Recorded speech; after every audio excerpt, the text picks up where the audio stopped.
Morning, ladies and gentlemen. It's Chris Oz Canopies and 4x4 back here again. What have we got today? We've got a lovely green tan BYD Shark getting a hard lid. We're going to go through all the OEM fitting points that are going to be utilised. It's going to be a great quality assembly and fit. And let's get right into it.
Alrighty, ladies and gentlemen, hopefully you enjoy the assembly and fit process on this BYD aluminium hard lid, which I might add is on a end of financial year sale until the end of 30th of June 2026. We probably have the same sale happening if you're watching this in 27 or 28, or I could be dead, who knows?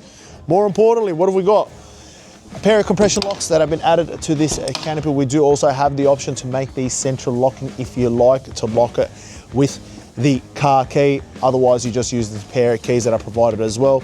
You've got the checker plate lid, all black, all aluminium, a pair of load rails as well. The lid itself is rated up to 300 kilograms, so you can load to your heart's content. Have a look over here, full internal reinforcement on the inside of the lid. And then in regards to the fitment of it, very few holes need to be drilled into the BYD tub to fit. For the most part, we use all the OEM mounting points all the way around. So you get to avoid a bunch of ugly clamps. Other than that, you can grab them online at ozcanopies.com.au. Like, subscribe, hit the notification bell, and I'll see you guys on the next one.